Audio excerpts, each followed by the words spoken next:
I am Joanna Stone Herman.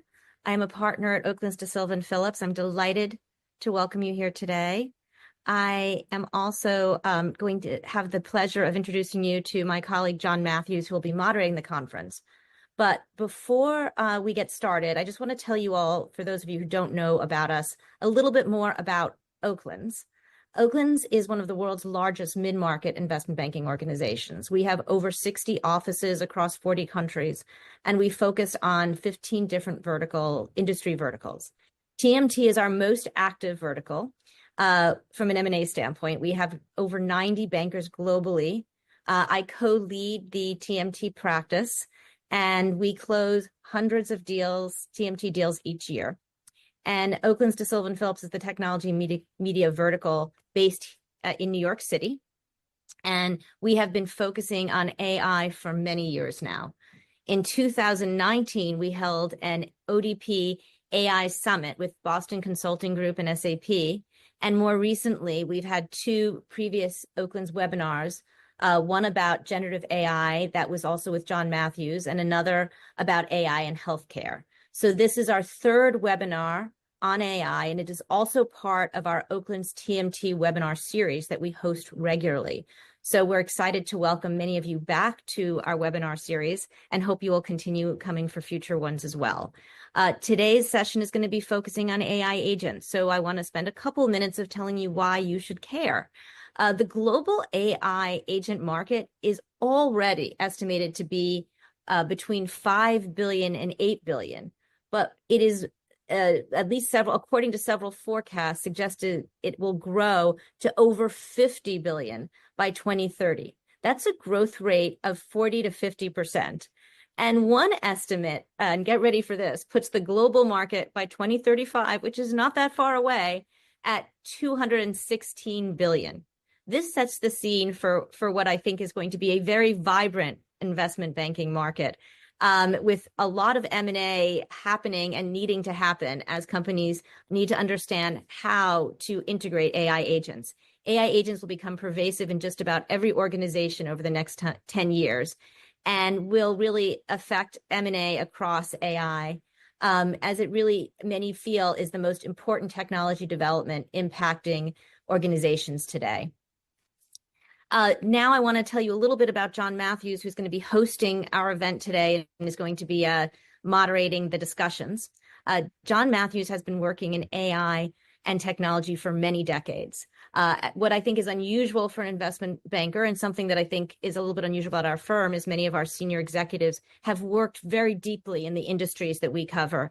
And John is undoubtedly an AI expert. He started his career in AI out of college, which I guess was many decades ago, and has been working in senior leadership roles in technology companies, and also consulted to the likes of McKinsey and Accenture on technology-related issues prior to becoming a banker. And before I hand it over to John, I just want to have a few housekeeping notes. There is an not AI driven, a Q&A button, old fashioned, in the corner of your screen where you can submit questions. We are going to leave 15 minutes at the end for questions, so we do encourage you to submit questions. And with that, John, I'll hand it over to you. Thanks very much, Joanna. So we're going to start off with a short fireside chat with Mark Yackanich, who is a partner at a venture studio here called Better Future Labs. And Mark's just going to help us understand the AI agent market a little bit better, some definitions, and sort of why he got into it and started an AI venture studio in the area. So Mark, over to you. If you can say a little bit about yourself and your journey to creating an AI agents venture studio, and we can go from there. Great, John. Thanks very much for having me, and great to be here with everyone. So once again, Mark Yackanich, partner at Better Future Labs. I'm leading the development of a venture studio, which is focused on building businesses which solve problems using agentic AI. We're proudly headquartered in Hoboken, New Jersey, with a regional focus on the New Jersey, New York area. And I got here after a career in a combination of telecommunications, media, and advertising. So I was at IBM, PwC, NBC, Hulu. And then I worked in the ad tech industry for around 15 years. as a CEO, board member, investor. Most recent company I founded was called Column 6, a programmatic platform focused on CTV, called Column 16. And we sold that to private equity. Then I ran the holding company that acquired me, and ultimately ended up working with some colleagues here, building this venture studio. And so through that process, I've gotten to see the business building process from zero through significant scale, and it's something I want to continue to do. And there's no better place to be doing that right now than in agentic AI. So a couple of things there, Mark. One, you're using the term agentic AI. How do you sort of differentiate that from AI agents? And maybe, in doing that, you can just sort of say a little bit about both, how you see both in your mind. Yeah, that's a question I get a lot. And I answer it in two ways. I think it's helpful sometimes to set a foundation of what is it when we talk about AI. Let's get a common foundation there.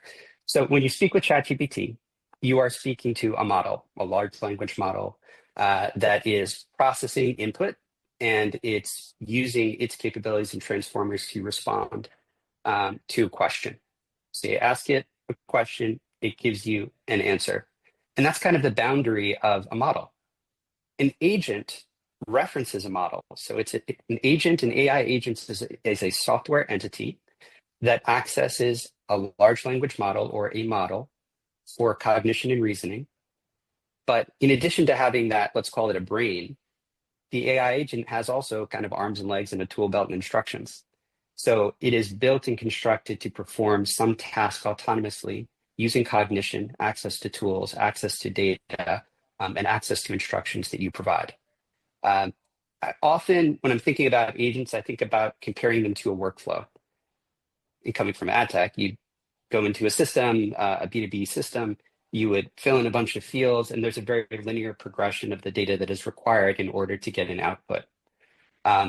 Agents don't work in the same way that linear progression does in a B2B SaaS application. An agent knows what the objective is. It knows the inputs that are required to get to that objective, and it has instructions to complete a particular activity. Maybe a clearer example would be constructing a table. In a factory setting, in a similar way, there's a very linear process where you have a robot that puts on a leg on top of a piece of wood and puts on stain, and all of a sudden you have a table, right? Agents are effectively given the knowledge of what the table looks like, instructions on how to build it, the tools to do so, the components, and then are told, go build it. Given barriers that may pop up, et cetera, they're able to autonomously, using cognition and reasoning, come to a conclusion based on what you're asking it to do. Excellent. Thanks very much, Mark. Also, maybe as you've started a venture studio, could you very briefly just explain what a venture studio is and how it differs from, say, a venture capital firm? So unlike a venture capital firm or an incubator or an accelerator that is looking for an existing business, a venture studio is not looking for an existing business, but rather ideas. So our job is to work with corporations and academia, with the entrepreneurial community to find ideas pre-formation. We then validate those ideas and determine if they're things that we can build and invest in successfully. And then ultimately we will go and find the right ideas. We will form a team around the idea. We will fund it at the pre-seed stage, and we'll build businesses. And in getting into this area, what is it that really got you excited about AI agents over presumably some other choices you could have made in terms of where you decided to focus Better Future Labs? And maybe in talking about that, you can also talk about a few examples of businesses that have been started within Better Future Labs, and where you see the real sort of opportunities going forward. And also, actually, because you use agents as part of your own way of doing things as well. So if you could sort of touch on that as well. Yeah, I strongly believe in eating your own dog food, so to speak. So, so it was clear that AI was going to change. So to me, it was completely clear that AI was going to change so much of industry. But there was a moment where I really got excited by AI. So one of my partners, Justin Trubin, he's a co-founder of the studio. We were looking at solutions to be able to automate our own evaluation process.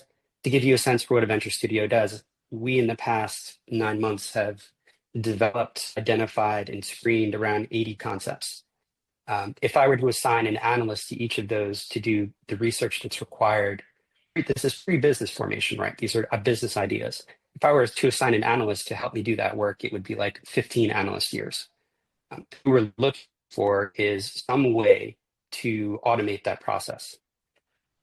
We initially started working with large language models, and then we tried custom GPTs. I won't go into all the vernacular. And we ultimately arrived on AI agents. But there's a specific area of AI agents that really turned me on to the opportunity with agentic AI. And that is when I saw an agent talking to an agent. So imagine if you create this software entity, and that software entity has the ability to perform a task for you. Let's say it's an analyst. But what if I also create an agent that's a manager and a managing director? What if I create an agent who's only responsible for fact checking? And what if I can put them in a conversation and allow them to communicate? In other words, talk in natural language. Well, that's exactly what we did to support the work in Better Future Labs. We built now 6 analyst teams. It's an analysis company that looks at each of the ideas that we develop. It writes long form research. It then takes that and fact checks it. And importantly, it takes a custom rubric and it evaluates each of the investment criteria that we look at in our investment memorandum. And it quantifies each of those concepts so that we can do comparative analysis across all these ideas that we see. So now across dashboards, investment memos, Google Sheets, we have all this information. But the heart of it is the fact that we have these agentic teams that communicate with each other, they debate each other, they coach each other, they check each other's work, and they give us a higher quality product with a much higher degree of reasoning, much more efficiently than a single large language model could. So we've created an engine in our business to be able to evaluate deals. And by the way, I think Flybridge has done some great work over here too. That's great. So I'll say that's one. I can give other examples. If you've got a couple more, just to sort of, and then we can sort of talk more about this in the panel. Yeah. So we walk into businesses and we say, where is friction? Where is cognition being applied? Where is there a closed loop system that we can learn from and extract data from? And these are areas where we really focus on where's the agentic AI opportunity. An example of this would be in the pharmaceutical development process. So at the preclinical stage, for those of you that are marginally aware of what happens in drug development, at the very earliest stage, there's a business process called disease indication analysis. Without going into the details of that process for a therapeutics company will take anywhere from 4 to 8 weeks, let's say, and will cost anywhere from $200,000 to $800,000 every time this process is run. We've built with a public therapeutics company an API that allows us to perform the same analysis at like 85% in around an hour after 2 days of tuning, massively reducing the cost and increasing the speed of that very specific part of the preclinical pre-indication drug development and discovery stage. So that's one example. Another example is I was introduced to, interestingly, a private intelligence company that owns investigation agencies across the United States. There's a specific part of their process, and by the way, this is a large conglomerate, a specific part of their process, which takes 5.5 hours and represents around 80+% of their revenue. We were able to take that 5.5 hours down to 30 minutes. So what that does is not only increase the effectiveness of their existing analysts, but it also allows them to tap into completely new markets that they otherwise couldn't have thought about approaching because they have a much lower cost of service for those markets. And those are 2 others. I can keep going. So maybe we'll touch on some others and talk about, for example, in the ad tech area with Brian in the panel. Just sort of to finish this part off, any sort of lessons you've learned in doing this, both from a sort of technical or a business model perspective, particularly that you might pass on to entrepreneurs who are just starting their journey in AI agents or agentic AI, or are contemplating doing so, or switching over to that, but just some things that maybe to save them a little bit of making mistakes that you may have come across, or challenges that you've had to confront and overcome, and so on? Well, that's a big question. That's a few hours of discussion, I think. I would say maybe a few things. One has to do with the business building process itself, not even necessarily the technology directly. You think you need more, you think you need generally more people than you probably do. This is something that I've seen over and over again. The nature of the tools that are being developed to track work and do work in an organization using AI has changed the way that business building happens fundamentally, in my view. That said, the value of relationships and the value of people that know how to sell effectively has never been higher. I think it's just as important, if not more so, because the market just gets bombarded with communication and cold outreach and outbound messages. Play is a wonderful business, for instance, but it's unlocked the ability to just completely like spam the world in some ways. So I think that there's opportunities there for the human connection. When it comes to the actual building process itself, not all, there are many different types of models, each of which has very different capabilities and different levels of efficiency. So when you're considering building a product, really do some homework and try and understand the relative efficiencies of models and effectiveness for the very specific problem that you are trying to define. And I'll say another one, which is industry context really matters. There are massive opportunities to build new businesses right now. And it's moved, this train is moving incredibly quickly. Ad tech is a great example of this. But the context to understand the business problem and the expert in applying that context quickly is the opportunity right now. I feel like we're in this window of time where some great businesses can be built. That's excellent. Thank you very much for that, Mark. If I can now welcome the rest of the panelists: Brian O'Kelly from Scope 3, Chip Hazard from Flybridge Capital, and Kerem Proulx, if I got your last name right there, Kerem. Yes, Proulx, you got it. From Pensar. I think, is it Pensar AI or is it just Pensar? Either one works. Pensar is quicker though. So maybe each of the panelists joining now can give a little bit of an introduction to themselves, say what they're currently doing regarding AI agents, and really what excites them personally about this area and it going forward and so on. So let's start with you, Kerem.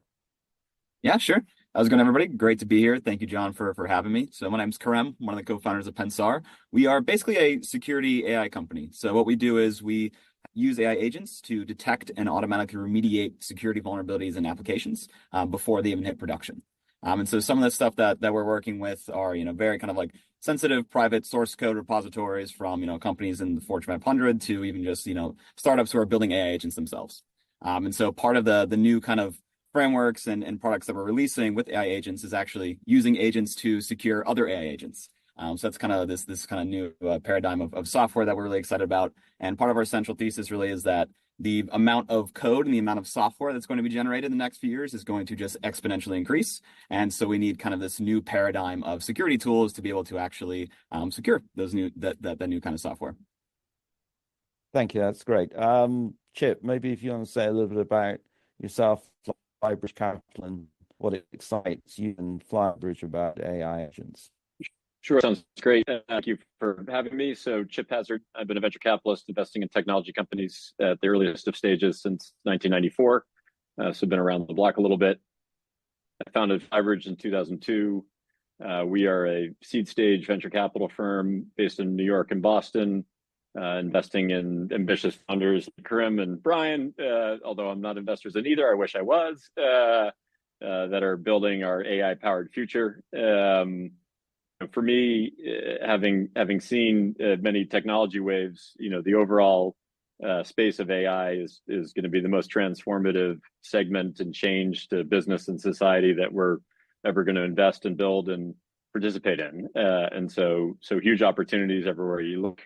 And we are largely investing, up the stack from the compute layer, the foundational model layer, in platforms that help build agentic AI applications, and then the applications themselves that are either targeting large horizontal use cases or vertical market specific use cases. And Brian, maybe talk a little about yourself, your background, what you're now doing. You've just launched an AI agent product, and where you see things going forward, and what excites you about this area. Yeah, thanks, John. I'm Brian, computer scientist, and for the last, I don't know, 25 years, I've been fascinated with the idea that we can run technology across the entire internet, for billions of people. And so 20 years ago, I invented programmatic advertising, which was basically the idea that on every single ad on the internet, we could hold an auction to find the most effective ad for every single person in the world. And I've dropped cookies on your computer. You're welcome. I've probably served trillions of pieces of content to people, tens of trillions. And the idea that we could put a little bit of logic at the edge was revolutionary 20 years ago. Well, with AI, my question is, could we run AI agents on every single piece of content and every interaction with people globally? And so, we call it ad tech, but really we're talking about something around the idea of hyper content personalization, or reimagining every surface where we match content with some kind of monetization and a human. And I guess I see this as a way to revolutionize the way that humans interact with the internet, or what we are currently calling the internet. And that agent, there's multiple plays here, but how do we think about it from a consumer perspective? Is there a filter? Today we have fancy agents called ad blockers that are sort of filtering our experience. Those will get more and more sophisticated. We have advertisers that are trying to find the perfect consumer that's agentifiable, or whatever the word is there. The way we interact from a publisher perspective is the job of the New York Times to produce those things, and how do they protect their interests? So we're basically living in a world where this intersection of global commerce, global media consumption, poor humans trying to figure out which celebrity gossip to follow, or which influencer to buy from. I think it's all being fundamentally transformed, the same way as it was when I graduated from college in 1999, and people were on dial-up modems trying to figure out how many W's in the World Wide Web. I couldn't be more excited or terrified about this moment. So what's the part that terrifies you? And maybe we can sort of open that up to other people in terms of what they see as some of the challenges, because we are really early in the cycle here. And we're talking about something that's going to have a huge impact on business. We heard the numbers from Joanna at the beginning in terms of the potential growth of this market, and it's going to impact every business, every organization, and ultimately the business we're in of M&A and organization. So what are the things that in a sense concern you that we're not discussing that should be discussed, things that could have big impacts if they're not really dealt with?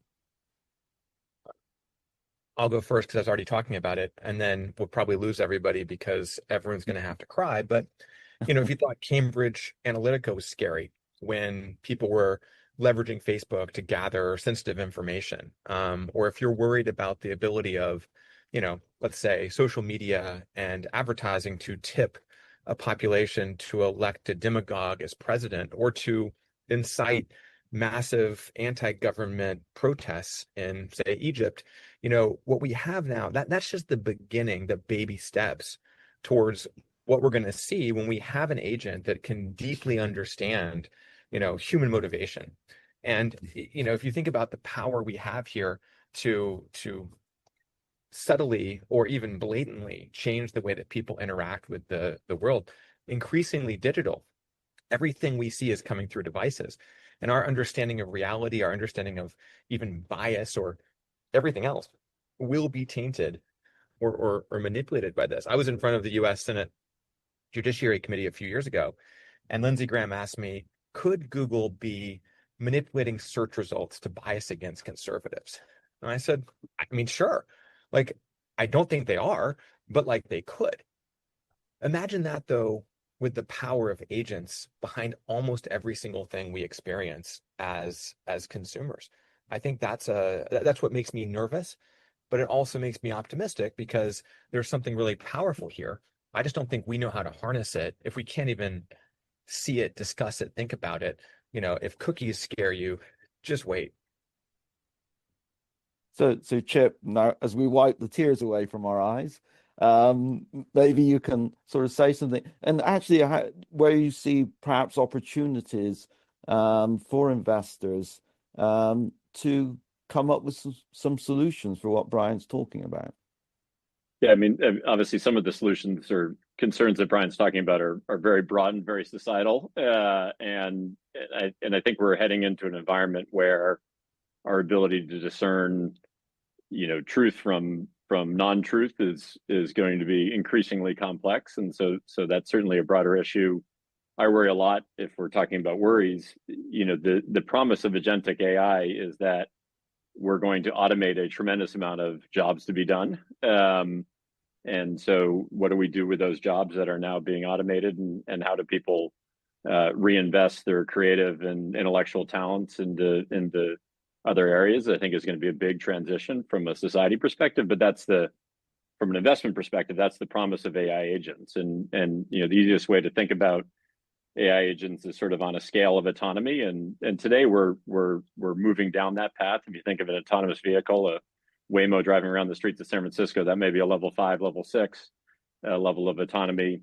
Today, a lot of AI agents are, automated cruise control, and so the degree of capability, I think we're still very much in the early innings of what these agents are going to be capable of doing, and the degree of automation they're going to be able to bring to the table, and that's going to have a tremendous impact on companies that are early adopters to automate use cases, whether that be product development, whether that be customer operations, whether that be go-to-market operations, and you're going to see a degree of efficiency in those operations that companies can then choose. Are they going to reinvest that incremental profitability into the business and do more? Are they going to be more profitable? Are they going to offer better deals for their customers? Those are going to be the strategic decisions businesses are going to have to make. But when we looked across your classic SaaS company that, say, was growing from $1 million to 15 million in a traditional old world venture capital model, that company might need 15 or 20 million dollars to do that. In this agentic world, I think they may need $2 or $3 million to do that. So you're just going to see orders of magnitude levels of increase in efficiency. And the early indication of that is all in software development. If you look at what the software development coding agents are allowing teams to do, one of my CEOs referred to this team of 5 engineers using Cursor as 5 engineers and 15 interns, and that's a degree of product development velocity that's sort of unheard of for a 5-person team. And so that's a huge opportunity for companies that are ahead of the curve. And if you extend that to other areas and jobs to be done, it's going to be an exciting time, but it's also a time that we'll have to reckon with what do we do with the excess capacity of human talent. I happen to be very optimistic. I think Ray Kurzweil says that humans are the only species that creates tools to make ourselves smarter and better, and AI is clearly a tool that's making ourselves smarter and better, and we'll figure out ways to take advantage of those newfound talents to do really incredible things. So I'm optimistic in the long run, but it could be bumpy along the way. Right. Thanks very much for that, Chip. Kerem, you're sort of in the midst of some of this in terms of being in the that intersection of cybersecurity and AI agents. So how are you seeing things from the trenches, if you like, and where things are today and where you think they might be tomorrow, and what you're doing to try and sort of help solve some of these problems and challenges? Yeah, definitely. I mean, I think we're pretty early in the cycle of especially like enterprise adoption of AI agents. So you have a lot of newcomers, new entrants to the space, building some really important and exciting tools and products to really just kind of unlock more, kind of what Chip said, like productivity, efficiency, even more capital efficiency for teams. But there becomes this question now of how do I know that this agent is actually doing things securely and safely and like falls within my risk models, basically. And so that's kind of where a lot of the pull-in for us when we speak to CISOs, chief information security officers at a lot of companies, is their big question is we want to give our employees and our engineers access to these tools, but we need to make sure that they're actually doing this securely and safely and isn't going to blow something up kind of down the line. And so that's really the big push and the big question mark for us and our customers is how can we make sure we're actually covering those risks and mitigating those risks. So part of what we're doing now is working with even government organizations, nonprofits to really build out these frameworks and to basically secure AI agents in a way that is not hindering to their actual adoption and their use case. So we can allow companies and enterprises, even like yourself at Oaklins, to use these kind of tools to really push the frontier of what's possible, but do it in a way that's responsible. Great, thanks. Mark, we touched on some of this a little earlier when we were having our fireside chat, but is there anything you'd like to add and to what's already been said here?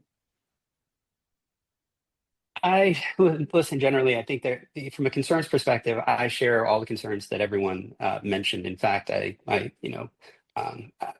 think that when it comes to job displacement, this is something that we think about all the time. We struck a relationship with Rutgers University specifically to focus on the future of work because we believe it's going to be transformed by AI agents. And we think that not only is there commercial opportunity here, but there are opportunities for public policy and workforce training, et cetera, that are absolutely required. On a very personal level, understanding the technology as well as I do, I have 2 daughters and I wonder about education and things like that. And what are the skills that we need to build into the workforce in the future and how they should be educated?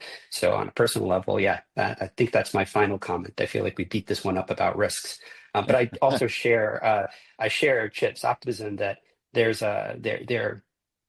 we are finding, and I'm already seeing it. I was hopeful that I'd see it. I'm already seeing opportunities where bringing down the cost of cognition and capability at the agent level is unlocking new business opportunities. There's work that wasn't getting done before that should get done. That is net new and net growth. So it's not all cost out. So maybe picking up on that point and sort of starting to get into the discussion around sort of mergers and acquisitions, how that sort of area is going to evolve over the next few years. Again, we've heard some impressive market forecasts, and often when you get those kind of numbers, you start to see quite a lot of activity in the sort of M&A markets. So how do you think this is going to evolve over the next few years? Any particular areas that you think will move faster than others, whether it's a particular type of application or whether it's certain industry sectors moving quicker than others? And if you were someone on the sort of, say, acquirer's side of it, a strategic thinking about how you get into this, what would you sort of recommend? And that sort of build, buy, or partner kind of equation, when's the right time, how to do it, and when you start really sort of making bigger investments and bigger steps into this? I think one comment there, if you think of your classic, traditional SaaS vendor, if you will, managing and automating a workflow, they've developed that into a system of record, and they're widely used across, an industry vertical. I think the agentic AI future, if you will, represents a huge opportunity and a huge risk for those businesses. And so the opportunity is that they have a huge installed base, they have a significant amount of data, and they should be able to take advantage of it. The risk is that agentic applications really work completely differently than how a traditional SaaS application works. And, you're actually automating the work, you're getting the jobs done, you're doing so autonomously over time. Your user experience in terms of how you loop humans in and how you oversee the agents is completely different. And so anytime you have sort of a fundamental paradigm shift in how applications are sort of presented and used and consumed, that represents a risk to the incumbents. And so I think that's one point of risk. I think the second point of risk is that building these applications is still relatively hard. The technology is very powerful, but still pretty immature. The tools to build it are very powerful, but still relatively immature. And so it requires a unique skill set to build an effective AI agent that can conduct its task and do so with a high degree of accuracy and responsibility. And when it's not accurate, it knows it's not accurate and it lets the end user know that. And so I think you're going to see a lot of the traditional vendors try to build these things themselves, discover that's hard, because it's so different, and that will represent a huge opportunity from a M&A perspective for the earlier stage companies that have the talent to build that. They've thought about the user experience completely differently. They thought about the jobs to be done completely differently, and some of those incumbents will look at those upstarts, if you will, and say, I'm at risk of getting disrupted. As they automate the task, they may become the system of record and put me at risk. And therefore, I need to look at an acquisition as a way to really supercharge my efforts in these areas. Brian, what are your thoughts on let me this? piggyback on that. So, we just launched this new agent that can evaluate all the content on the internet. So you write a prompt, we run it on the entire internet to tell you whether a piece of content meets your goals as an advertiser or not.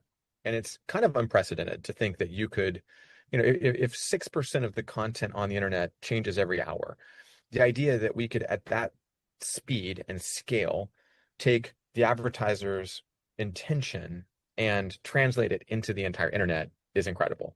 And with all the nuance, you're not saying match these keywords. We're saying, I'm Nike and we're sponsoring the Berlin Marathon, and I want to go find people who are interested in marathons and casual running. And, these are probably people who, might need to buy new shoes to train for the marathon or whatever. They're never going to run. Well, I can write this in human language, and I can take that prompt and everywhere. And because what if this is found and trained on the internet? Like, this is actually the perfect use case for them because this is literally their subject matter expertise. And so it's incredible. And every time we do a demo, people lose their minds because it's so powerful. The incumbents, the people we compete with, are a mix of public and private companies. And if you watch the response, there's one CEO who came out and said, this is bullshit. We've been using AI longer than these upstarts. We know more about AI than they do. And then that doesn't make any sense because AI's changed so quickly. It's like being like, I have 20 years of AI experience. Well, no, you don't. And then his thing changed to, well, we're more responsible. You can trust us. And that didn't land. So now he's like, you can't rely on AI. You have to have humans in the loop. It's like this series of it's like the stages of denial of AI basically just made me obsolete. But I would say that the framework, I like, Chip, you mentioned jobs to be done. Our first agent does an existing job. Because if you say, I'm going to build a brand new thing, it's a lot easier to say it does what you're already doing better than what you're doing today. We can do it cheaper. We can do it more effectively. I don't have to teach people what an agent is. I can just say, look, it's an agent, but it does that thing you know how to do. Our second agent, which we're announcing next month, is an evolution of that because we're just sort of gently bringing people toward this idea that agents can do things you haven't ever thought of. And I think that from your M&A perspective, saying, well, I'm going to go buy something that's disrupting me, that might be very smart, but, it's just doing what we already do. And I'd only buy it to keep it from killing me. But the more we get into these new areas, you start seeing not just the incumbents getting nervous, but you start seeing outside players wanting to own it. If you look at the first round when I invented programmatic, what were the big acquisitions? Microsoft bought a Quantive for like $7 billion. Google bought DoubleClick, and proceeded to have 15 years of antitrust problems, and now maybe we'll have to give it back up again. And Yahoo bought Right Media, which I was running, and that was a great outcome. The second phase was people like AT&T buying AppNexus, in 2018, because AT&T was like greedy. They wanted to get into the advertising space, and I think we're going to be in sort of that two-phase M&A cycle where it's almost like defensive acquisitions by incumbents, and then we're going to start seeing, you mentioned SaaS, like the Salesforce, Adobe, Microsoft, these big, Oracle, like these legacy software companies are going to see new things that they can do, and they're going to want to extend into this new sort of post-SaaS agentic universe. And that, I do think that the number is like $200 billion. That may understate the opportunity here for reimagining software. Think Salesforce as the, no software company. Like the idea of buying software that I install on my computer at scale just seems wild right now. That's how it's going to feel in a decade. trying to buy software that's like a single standalone SaaS application. It is going to make no sense. Everything will have agentic interfaces. Agents will talk to agents at mass scale. The faster you can understand that, both as an entrepreneur and as a potential acquirer, the sooner you can figure out that build by partner strategy. And we'll see a lot of partner and like corporate VC investment to get a stake and to understand from the inside. And then we're going to see a massive set of, probably 2 M&A cycles, defensive for the next few years, and then aggressively offensive heading into the next decade. That's my prediction. Thanks. I think one thing that Brian said there that's super interesting for the builders that are on the call, the phasing of how you think about building an agentic application, I think is super important. And so what's your entry point? Why is that entry point, good enough? Can you do it really well? And then what's step 2? What's step 3? What's step 4? How do you think about that strategic arc? And getting the order of operations right is what the best founders are going to end up doing. In the rearview mirror, we're going to look at these amazing companies that are going to get created like Brian's creating and say they got the phasing right. They decided on the right entry point. They knew what they could do. They knew what came after that. They have a point of view on the third thing that comes after that.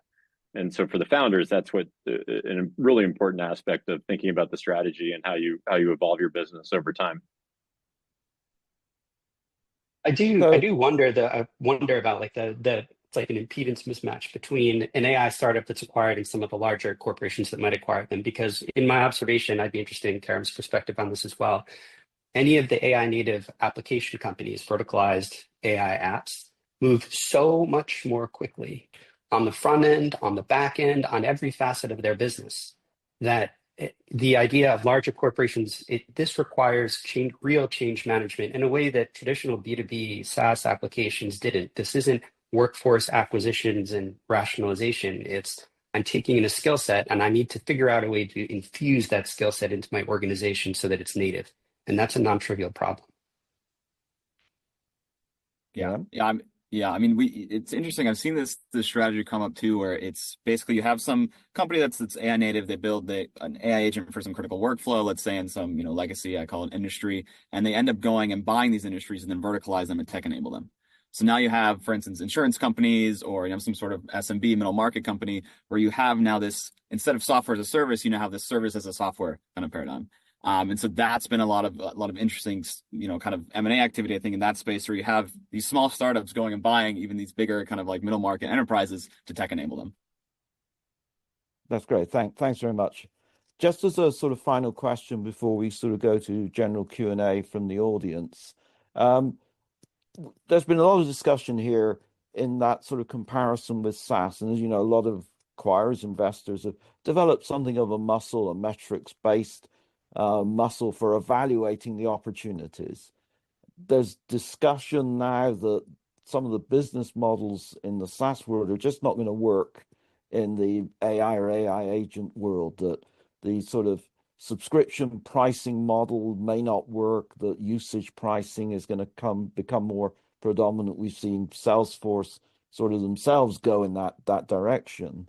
What do you think about that trend? What do you think that means for acquirers who have developed these sort of models for evaluating opportunities? And a lot of it's been geared around sort of retention and these types of things. If the model does change in this area and maybe throws those models up in the air and out, and we have to come up with new models to do evaluations. It is the earliest innings. It is the earliest innings, right? The pricing models for these companies are evolving incredibly quickly. And, it's funny, in ad tech, we talk about like, this is the age of outcomes, or, all of a sudden it's outcome-based stuff. And in AI, outcome means something very different. It's effectively completing a task to completion that otherwise a team of people or an individual might have been able to complete. So we see shift in the model away from, it's not necessarily about the seat, it's more towards potentially the completion of an activity.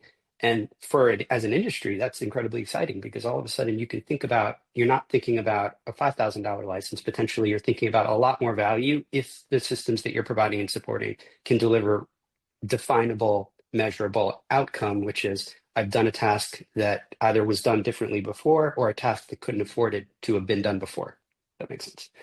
So I think this is actually at the heart, and it's early. All this stuff is evolving as I'm seeing it right now anyway, but it's And a I think different you way have of to thinking.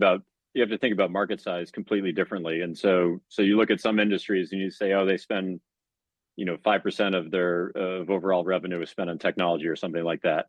But the opportunity is the 50% that they spend on people. And so there's potentially an order of magnitude difference in terms of the market opportunity, if you will, for an agentic system to automate those jobs to be done.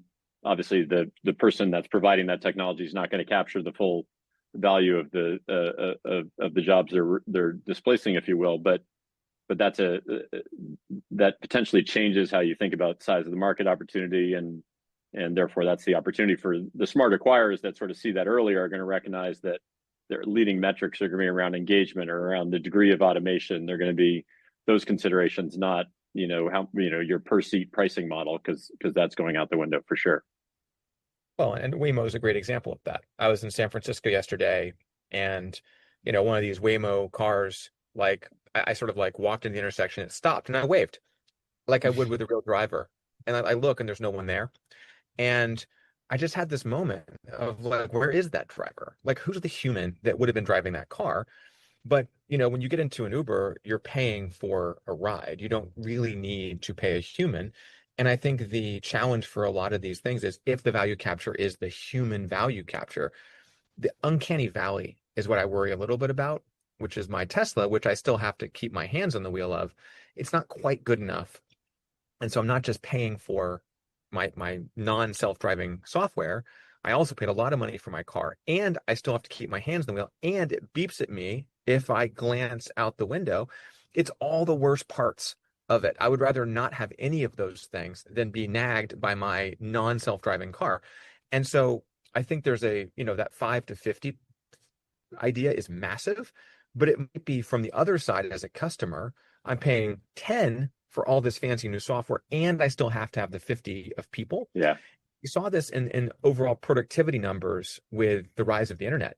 It took a really long time to start seeing productivity increases, even though we thought we would have. I think we might find that the next 5 years are like the worst phase, where we're massively investing in AI that doesn't quite work. And we could even have a dip where people are like, AI doesn't work for me. We actually may see, this is the thing I'm worried about for founders, is at that moment of disillusionment, I think Gartner calls it the trough of disillusionment. Yep. That's when all of us are going to have to raise our next round into massive potential, but without the actual results that map to proof that we can fully do the job. And go to the phase part of, if you choose too big of a, like arguably Tesla did with self-driving, it wasn't realistic. And that's why every month Elon would say, next month, the next release, just stick with us, trust us, it's going to get there. We are all going to be doing that a little bit. And then looking back 10 years from now, it's going to seem inevitable. But I think the biggest concern I have is how do we get past this moment where we see it, we feel it, but there's this, it's also the chasm, as Jeff Moore would say, we're going to hit that chasm. We may be in that chasm and not know it. And it's going to be painful. Yeah, 100%. So I think we've got about 10 minutes left. So if we can hand over to some audience questions, and we have some audience questions. So I'm going to let Joanna sort of go through those and ask those questions. So take a little bit of break from hearing my voice on this. Thank you, John. And Over to to you, everyone Joanna. who's been submitting questions. We'll hopefully try to get to all of them, but I want to start with one that came in early on. That's a very specific question about the standards around spatial web and the approval of IEEE P2874 and how that's really going to support and maybe advance the creation of AI. Anybody want to take that one? I saw that question and will admit I had to run it through deep research to understand the nature of the question. If I did understand the opportunity there correctly, it's a more standardized universal knowledge graph for spatial data, And all these AI systems sort of build on data, obviously, and to the extent that data is normalized, standardized, more accessible, that makes the opportunity to build a system that's going to be more accurate, not prone to hallucination, able to actually do the job it's supposed to be doing, much greater. But beyond that sort of overall observation, I'm not sure I have the depth of expertise there. Is there any need for more standardization that you guys think is going to have to happen before the next wave of advancement? Maybe that's the broader question to be asked. Yeah, there's the combination of standardization and also tooling to build these systems. I'll give two examples. So in terms of standardization, like MCP, Model Context Protocol, has been super critical in terms of building agentic systems. The easy way to explain that would be, it's kind of like having a set of rules that agents can use to communicate with each other and communicate and use different types of tools. So it makes it easier to build agentic systems much more quickly in a standardized way.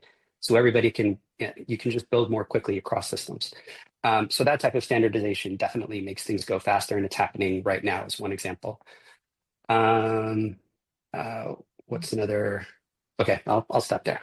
Yeah, that's fantastic. And we've got a lot of questions, so maybe we will move on to I'm going to try to combine a couple questions here around trusting AI to be able to make decisions that humans were making before, whether it's an HR agent, whether it's your lawyer, or one audience member asked, what about like medicine, where you could directly impact patients' lives? Like what are the breakthroughs that are needed before we can really hand over AI to these important decisions? And what does that mean for all these industries also, I would say?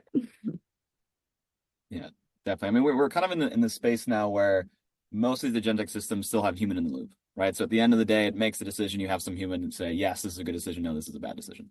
I think what we're going to end up needing, and this is part of the work that we're doing as well, is how do we evaluate these things? How do we put guardrails around them to distill that human reviewer and human into the system itself, while still giving humans the ability to monitor it and orchestrate it, but allow and trust the system to actually make decisions on our behalf and actually do that interaction between our systems, our tools, and our data.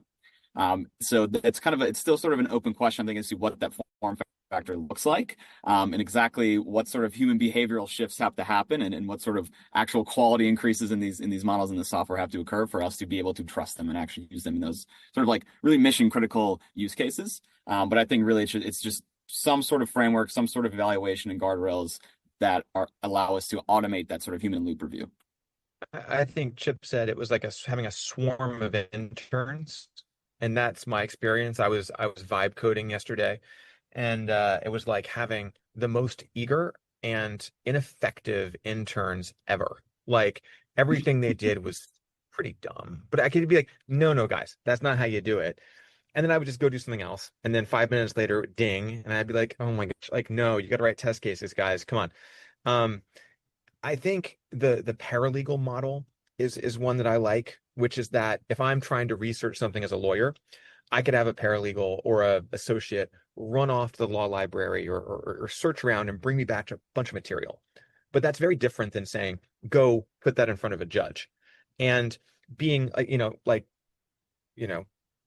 the idea of like deep research to try to figure out what the spatial web is, like I don't think the answer is authoritatively this is how it's going to work, but it's a great way to get a starting point. And then I think we need both human judgment and we need tools that can help us make sure that we are not creating security violations, and we're not doing I think there's a lot of ideas of augmentation that get us closer.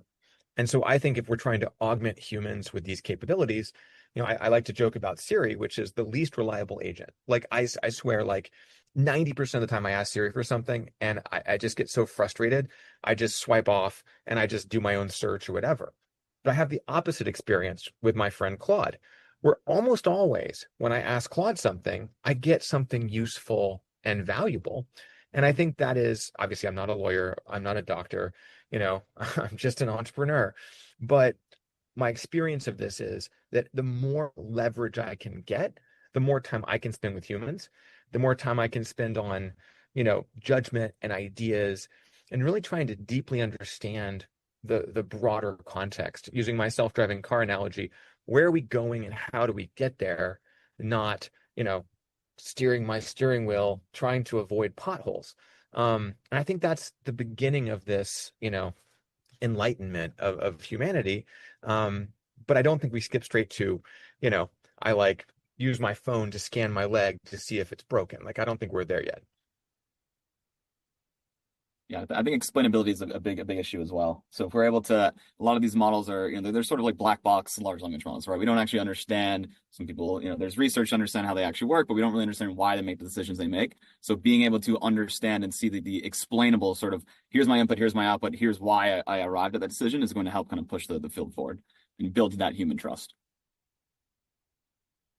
I think we got one very techie question, but I want to give it a minute because it came in a little earlier, which is, what would you recommend as applications, agentic AI for, like, what tools would you recommend using, or what are you using? And actually, So Brian, you said vibe coding. Maybe explain what that is as well when we're talking about this. So I'll try this. So I mean, certainly, if this person's technical already, you should be looking at Lovable. You should be playing with Cursor. You should be playing with V0. You should be playing with Replit. From a front-end perspective and general development perspective, if you're a technologist and you haven't watched somebody use Cursor, like an engineer use Cursor to accelerate the development of applications, it's mind-blowing. It takes processes that took days and weeks before down to 5 minutes, as Brian was mentioning. And we should talk about vibe coding for sure. In terms of other things I'd encourage people to look at, I'm particularly interested in multi-agent orchestration, as I mentioned before, because I think that it just brings complex reasoning and just gets it more and more powerful. I'd encourage people to look at the Gaia benchmark to understand which of the libraries or projects are actually progressing most quickly. That's available on Hugging Face, the leaderboard. And we're specifically interested in AutoGen and AG2. We've been investing for 18 months in open source communities building those. And one of our heads of technology is on the maintainer community for AG2.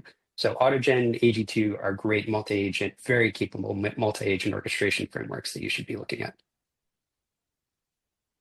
Yeah. Another question we got was on, what about if you have to make a hard pivot from legacy services to AI-powered services, but with humans in the loop? Any advice on that sort of, I guess, tech-enabled services pivot? I'm not sure I'd think about that as a hard pivot. Again, in this concept of jobs to be done, and the systems are somewhat capable today and are going to get more capable tomorrow, I would look at augmenting all your services folks with the ability to be more efficient. Your teams on your projects. If you used to think it was 10 people, maybe it's 10 people and 2 agents, and then it's 8 people and 2 agents, and then it's 6 people and 2 agents. And so think of it as a journey of automating the routine parts of the jobs to be done, and then you gradually just take on more and more of that. Because I think if you think of it as a hard pivot, you're going to wait for perfection on the whole project, if you will, and we're a ways away from being able to automate, a full end-to-end solution. But if you're 10% more efficient than your competitors in the services business, you can win more business. You can be more profitable and just start, infuse your organization with AI. I thought the Shopify memo on we need to have AI across the entire organization was 100% right. I would be delivering that kind of message to my team to get them to really embrace the future, because you start to see the art of the possible the more you're hands-on with the tools like Cursor that we talked about, or in the research roles or whatever it is. So that's how I would start. So unfortunately, we are at the end of our time. There were a few questions we didn't get to. We can try to maybe include them in a follow-up. We will be sending out the recording of this to all participants. And so I just want to thank our panelists so much. This was a fascinating discussion. Thank you for being here, for sharing so much. And thank you, of course, to my colleague, John, for moderating this discussion. I really appreciate it. For everybody who is joining, please stay tuned for our next TMT webinar, which is going to be on healthcare communications and technology. We will be sending out information about that. And we will be also, I'm sure, continuing the AI webinar series as well. So we hope to see you at our next event. Thank you, everyone. And thank you. Thanks so much for having us. Thank you, everyone. Thank you. Thanks, everyone. Thanks, Kerem, Brian, Chip, Mark.